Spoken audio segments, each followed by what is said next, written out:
कैसे एक revolutionary leader ने अपनी एक कल्ट को बनाकर लोगों को, फॉलोअर्स को ट्रैप कर कर एक ऐसी जगह लेके गए जहां ना कोई एस्केप था ना कोई एंट्री थी। यह है जॉन्सटाउन का वाकया। अस्सलाम वालेकुम और वेलकम टू द चैनल। आज मैं आपको एक ऐसा वाकया के बारे में बताने लगा हूं जिसने यूएस की हिस्ट्री को बदल लिया। The single most loss of life in any event in the United states 9/11 तक 909 लोग अपने जान से हाथ धो बैठ गए। And it was not because of anything else, it was because of their own self. ये एक ऐसी स्टोरी है एक ऐसे शहर के बारे में जो एक यूटोपिया था, लेकिन वो ना यूनाइटेड स्टेट्स के अंदर था ना बाहर था। ये जो लॉस ऑफ लाइफ है और ये जो इवेंट है ये यूनाइटेड स्टेट्स के सबसे करीबी बॉर्डर से 4000 मील दूर हुआ और ये अभी तक पूरी अमेरिका की रियासत की हिस्ट्री के अंदर अभी तक याद रहा जाता है। यह है इवेंट जॉन्सटाउन का। कैसे एक रिवोल्यूशनरी लीडर ने अपनी एक कल्ट को बनाकर लोगों को, फॉलोअर्स को ट्रैप कर कर एक ऐसी जगह लेके गए जहां ना कोई एस्केप था ना कोई एंट्री थी। यह है जॉन्सटाउन का वाकया, जिसकी वजह से on the 13th of November 1978 909 people committed suicide। लेकिन पहले हम थोड़ा सा पीछे जाते हैं। 13 मई 1931 के दिन को एक आदमी पैदा हुआ क्रीट, इंडियाना के छोटे से गांव में। उस आदमी का नाम था जिम जोन्स। वो अपनी पढ़ाई में ना लिखाई में कोई बहुत ही ब्राइट आदमी लग रहा था, लेकिन उसने एक ऐसी चीज़ फाइंड करनी थी जिसकी वजह से अभी अमेरिका की हिस्ट्री चेंज होनी थी। उसने बैचलर्स डिग्री ली from the university of Butler Indiana के अंदर, और उसके बाद उसने एक फाउंडेशन फाइंड की because this was the 1960s। और 1960s के अंदर एक ऐसा दौर था जहां लेनिनिस्ट, मार्क्सिस्ट, माओइस्ट और लेफ्टिस्ट व्यूज़ राज कर रहे थे यूएस के ऊपर। इसलिए एक कैपिटलिस्ट गवर्नमेंट थी यूएस की, उसकी वजह से जो स्टूडेंट्स थे वो लेफ्टिस्ट व्यूज़ डेवलप करना शुरू हो गए। जिम जोन्स भी इन्हीं स्टूडेंट्स की तरह था। बैचलर्स डिग्री करने के बाद वो चर्च को ज्वाइन कर गया और उसकी वजह से वो एक रेवरेंड बना, जो one of the highest positions होते हैं इन अ चर्च। तो फिर रेवरेंड जिम जोन्स ने एक फाउंडेशन, एक चर्च फाउंडेशन बनाई जिसका नाम था द पीपल्स टेम्पल ऑर्गेनाइजेशन। और ये एक फाउंडेशन थी जहां सोशलिज्म प्रैक्टिस की जाती थी, एक टाइप ऑफ सोशलिज्म। वो डिफरेंट कम्युनिस्ट टीचिंग्स जैसे Mao Zedong, Karl Marx, Vladimir Lenin, इन लोगों की टीचिंग से इन्फ्लुएंस्ड एक ऐसी सोसाइटी थी जहाँ इंटीग्रेशन वॉज प्रैक्टिस्ड। इसलिए कम्युनिज्म की जो थ्योरी है और सोशलिज्म की थ्योरी है कि सब लोग जो है वो इक्वल है, and because of this equality an integrationist policy was given. Integration का मतलब यह है कि वाइट, ब्लैक, ये कोई भी जो स्किन कलर के लोग हैं वो एक ही सोसाइटी के अंदर मिलजुल कर को एग्जिस्ट कर रहे हैं। ये जो पीपल्स टेम्पल सोसाइटी है ये स्टार्ट में बहुत ज़्यादा फॉलोइंग गेन करना शुरू होगी, लेकिन बहुत ज़्यादा तनकीद भी। इसलिए इंडियाना एक वाइट मेजॉरिटी स्टेट था और उधर ये इंटीग्रेशनिस्ट पॉलिसी फेवरेबल नहीं थी, जिसकी वजह से रेवरेंड जिम जोन्स ने सोचा कि मैं अब इस मूवमेंट को ज़्यादा बड़े स्पेक्ट्रम में लेके जाता हूँ। उसने शिफ्ट किया अपने जो मूवमेंट है कैलिफोर्निया में, और हाइएस्ट एंड बिगेस्ट अथॉरिटी और हेड क्वार्टर एस्टेब्लिश किया सैन फ्रांसिस्को में। लेकिन उकाया, सैक्रामेंटो, फ्रेजनो और लॉस एंजलिस, बेकर्सफील्ड के अंदर भी स्मॉल ब्रांचेस थे। इसकी वजह से उसकी करिज्मेटिक पर्सनैलिटी की वजह से भी जो पीपल्स टेम्पल ऑर्गेनाइजेशन है वो one of the hot topics बन गया कैलिफोर्नियन मीडिया के अंदर और कैलिफोर्नियन पीपल के अंदर, और इसकी वजह से इसके फॉलोअर्स बहुत तेज़ी से बढ़ना शुरू हो गए। जिम जोन्स ने ऐसे पोर्ट्रे किया द पीपल्स टेम्पल ऑर्गेनाइजेशन एक यूटोपिया सोसाइटी जहाँ ना स्किन कलर ना कोई और मसले की वजह से डिस्क्रिमिनेशन हो, और इस वजह से लोगों ने बहुत ज़्यादा व्यू एंड फॉलो करना शुरू हो गए इस ऑर्गेनाइजेशन को। But then suddenly it changed. जो FBI है which is the top secret investigation authority of the United States, the federal bureau investigation unit, उन्होंने रिपोर्ट्स रिसीव करना शुरू हो गए कि ये एक यूटोपिया नहीं है, ये कल्ट ऑर्गेनाइजेशन है। एक कल्ट का मतलब यह है कि एक लीडर की तरफ अपने सारे तवज्जो डालना और उसी को फॉलो करना एक बिल्कुल स्लेवरी वाले स्टाइल में। That is the definition of a cult. और इसी कल्ट की वजह से FBI में रिपोर्ट्स आना शुरू होगी कि इनके रिचुअल थोड़े स्ट्रेंज हैं और इनह्यूमेन है, जिसकी वजह से FBI इन्वेस्टिगेशंस करना शुरू होगी और पीपल्स टेम्पल के ऑफिसेज के अंदर क्रैकडाउन्स भी होल्ड करना शुरू होगी। इसकी वजह से जिम जोन्स को समझ आई कि अब यूएसए में रहना एक वाइज डिसीजन नहीं होगा, और अपनी इमेज को बढ़ाने के लिए उसने सोचा कि अब मैं इसको ओवरसीज़ लेके जाऊंगा। यहाँ जोन्स टाउन का सबसे बड़ा चैप्टर शुरू होता है। उसने different areas of the world देखे कि मैं एक फॉरेन यूटोपिया बनाऊं जहाँ कम्युनिस्ट पॉलिसीज चले एंड वो लोगों के लिए एक बेटर प्लेस रहे। उसने डिफरेंट एरियाज चेक किए, जैसे फॉर एग्जांपल हेटी, ब्राज़ील और दीगर ऐसे एरियाज जहाँ वो एक यूटोपिया बना पाए। लेकिन फाइनली उसको 1966 में एक ब्राज़ील में टेम्पल मिशन करते हुए एक जगह नज़र आई जहाँ उसने अपना यूटोपिया बनाने का फैसला किया। वो जगह थी गयाना। गयाना एक इंग्लिश स्पीकिंग कंट्री है, एक रियासत है साउथ अमेरिका के अंदर, लेकिन वो आइडेंटिफाई करती है कैरेबियन के साथ। ज़्यादा लोग उधर एफ्रो इंडिजिनस पीपल है, यानी कि लोग जो अफ्रीका से डिसेंड करते हुए आए हैं एंड कैरेबियन एरियाज़ के साथ आइडेंटिफाई करते हैं। गयाना इसलिए चूज़ किया, इसलिए एक हाई इंडिजिनस पॉपुलेशन थी और गयाना की जो लैंग्वेज थी वो इंग्लिश थी और स्पेसिफिकली अमेरिकन इंग्लिश थी, जिसकी वजह से गयाना एक बहुत ही मुनफरिद और बेनिफिशियल जगह लगी फॉर जिम जोन्स। इसकी वजह से ये हुआ कि उसने गयाना के प्राइम मिनिस्टर एंड प्रेसिडेंट के साथ टॉक्स करना शुरू हो गए कि हमें एक लैंड लीज करवाएं जहां हम अपने ये एक सोसाइटी बना पाएँ, जोन्स टाउन या the people's temple agricultural project.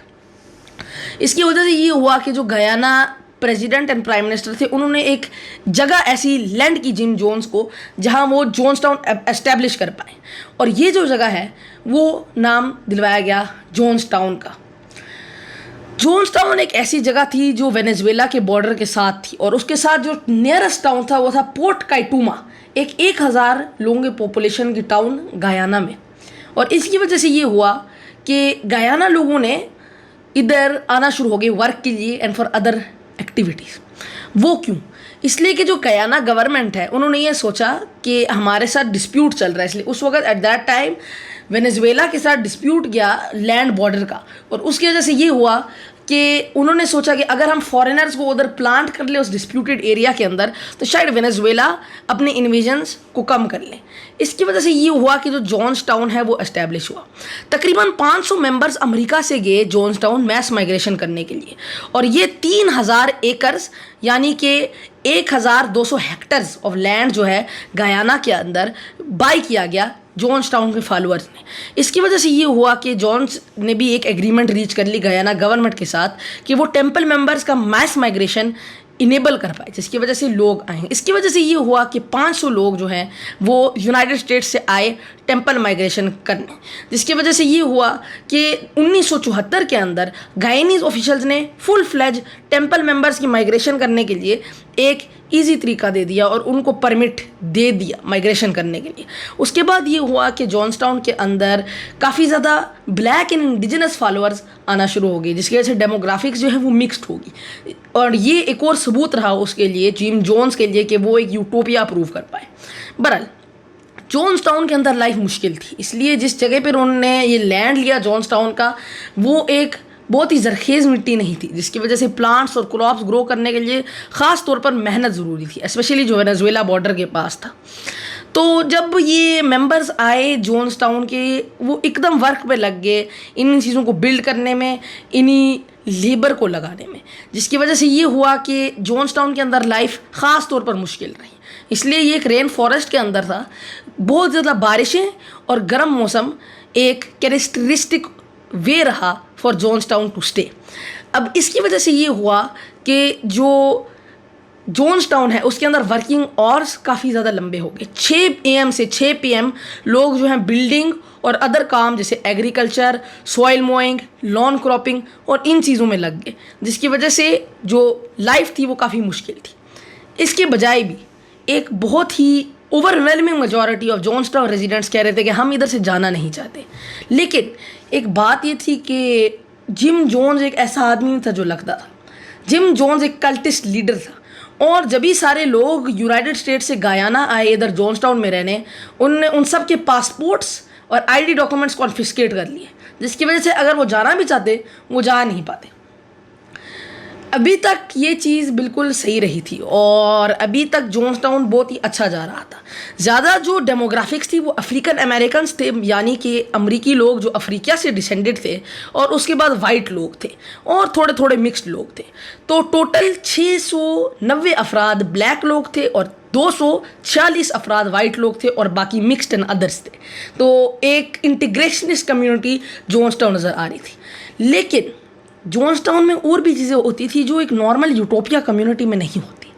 For example, Jones अक्सर एक प्लेटफॉर्म पर बुलाता था जो जॉन्सटाउन के सेंटर में था। इसको कहा जाता था the dais and the pavilion, और इस जगह पर बुलाकर सारे जो टेम्पल मेंबर्स थे, तकरीबन 900 लोग जो जॉन्सटाउन के अंदर थे, इसलिए मैस हिजरत हुई थी यूएसए से जॉन्सटाउन, वो उनको बुलाता था और उनको कहता था एक इवेंट जो इसको कहा जाता था वाइट नाइट। इसका मतलब था कि वो कहता था कि कभी कभी आपको एक टाइम आएगा जब आपने रेवोल्यूशनरी सुसाइड करना पड़ेगा, यानी कि खुदकुशी एक बिग कॉज करने के लिए। इस इवेंट को कहा जाता था वाइट नाइट।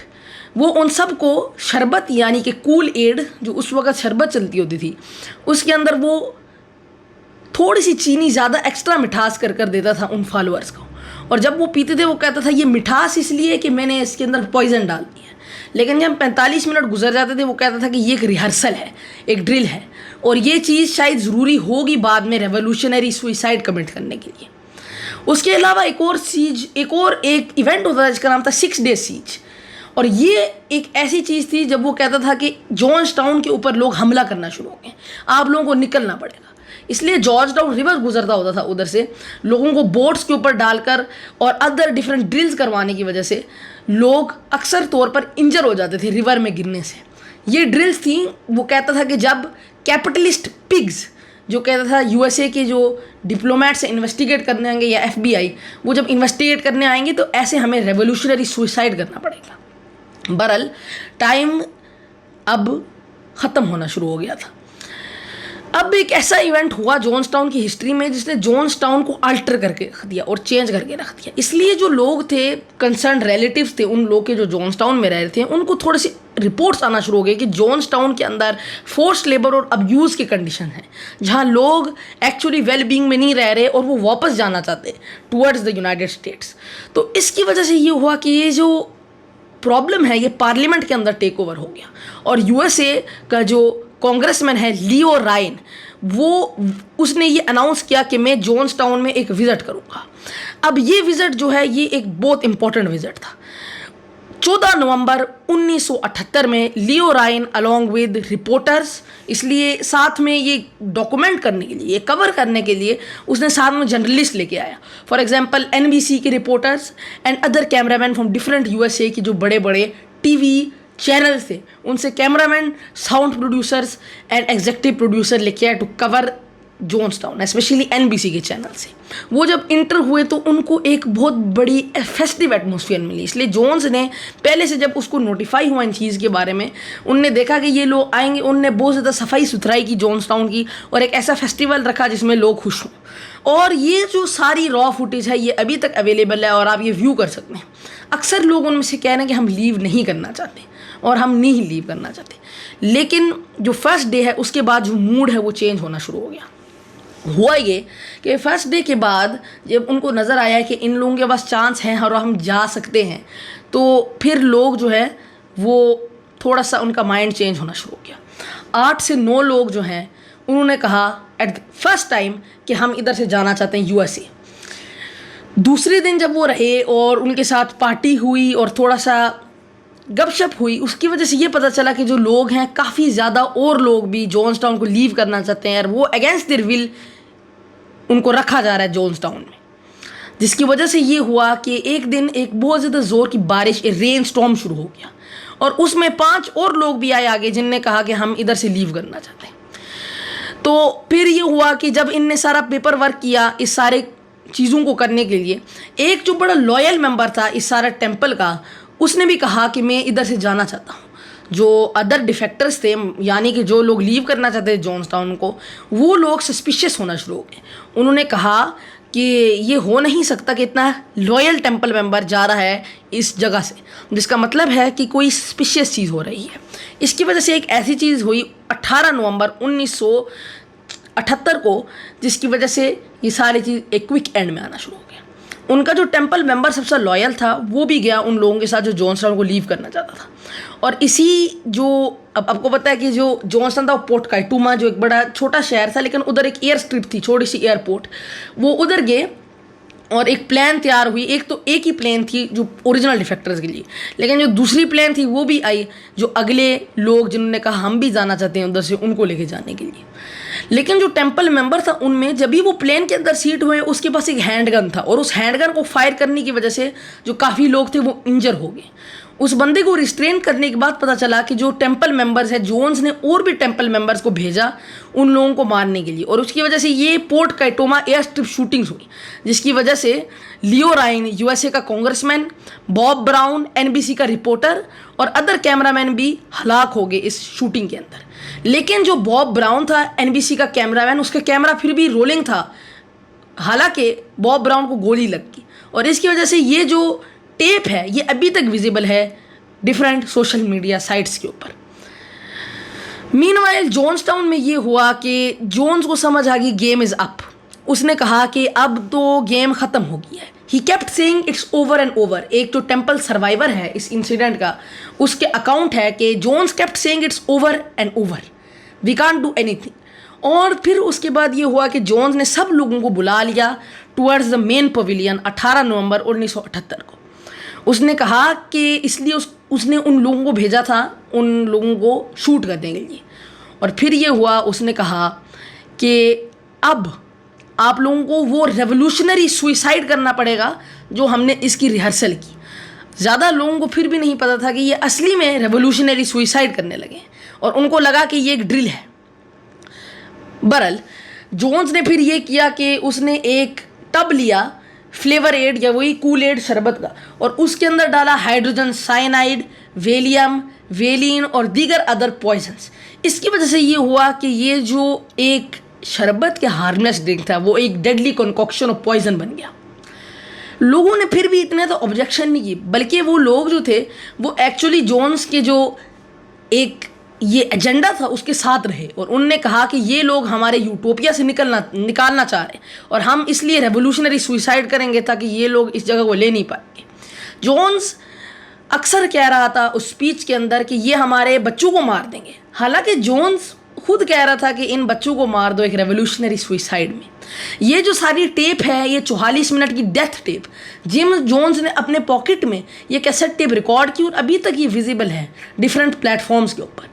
और इसमें डेफिनेटली ये नज़र आता है कि जो बच्चे हैं वो रो रहे हैं बैकग्राउंड के अंदर जब जोन्स अपनी स्पीच कर रहा है, जिसकी वजह से पता चलता है कि जो साइनाइड है वो एडमिनिस्टर किया गया। जो गार्ड्स हैं वो भी प्लेस किए गए जॉन्सटाउन के सेंटर में ताकि लोग जो हैं वो एस्केप ना कर पाएँ, और इसकी वजह से जो सब लोग हैं उनको ये साइनाइड दी गई एक रेवोल्यूशनरी सुइसाइड के एक्ट में। उसके बाद गार्ड्स भी आकर ये साइनाइड ले गए, जिसकी वजह से वो भी खुदकुशी कर गए। कोई लोग जो थे वो इतने विलिंग नहीं थे ये चीज़ करने में, और उनको जो गार्ड्स हैं उनने इंजेक्शंस लेकर ऐसी जगहों पर एडमिनिस्टर किया जहां लगता है कि उनने खुद नहीं किया, जैसे शोल्डर ब्लेड्स के बिटवीन या बैक ऑफ द आर्म, जहां आदमी खुद नहीं एडमिनिस्टर कर सकता। सो ये चीज़ एस्टिमेट की जाती है कि जो 900 लोग हैं जो उस दिन हलाक हुए, उसमें से 200 लोग जो थे वो विलिंग नहीं थे। सबसे पहले जिन लोगों को दिया गया वो छोटे बच्चे थे, उसके बाद बड़ों को दिया गया ये हाइड्रोजन साइनाइड। जिम जोन्स ने खुद नहीं लिया ये साइनाइड, उसने एक सेल्फ इन्फ्लिक्टेड गन शॉट की वजह से अपने को हलाक कर दिया। मीनवाइल ये हुआ कि जो ये 900 लोग हैं जो डाई हुए जॉन्सटाउन के अंदर, ये बिगेस्ट लॉस ऑफ लाइफ है सिंस 9/11 ऑफ एनी अमेरिकन। और ये इसकी दिलचस्प बात यह है कि ये 4000 मील अमरीकी सॉइल से दूर हुआ। इसकी ख़ास बात यह है, इस वाक़ये की वजह से एक अभी तक इम्पॉर्टेंट सेइंग है अमेरिकन में, don't drink the Kool Aid, यानी कि आप एक फ्री लंच या एक फ्री जगह पर जाने से पहले दूसरी दफ़ा सोचिए। ओवरऑल ये इवेंट हमें बताता है कि कैसे एक आदमी ने अपने करिश्मा की वजह से और अपने लीडरशिप की वजह से लोग को एक यूटोपिया में लेके गए, और इवन जब लोग की खुदकुशी तक बात आई उन्होंने कहा कि हम इसका साथ देंगे। Thank you for watching so much. आज का ये एपिसोड 1 था, और इंशाल्लाह हम और भी एपिसोड के साथ आएंगे ऐसे फैसिनेटिंग वाक़यात के साथ। अंटिल देन, अल्लाह हाफ़िज़।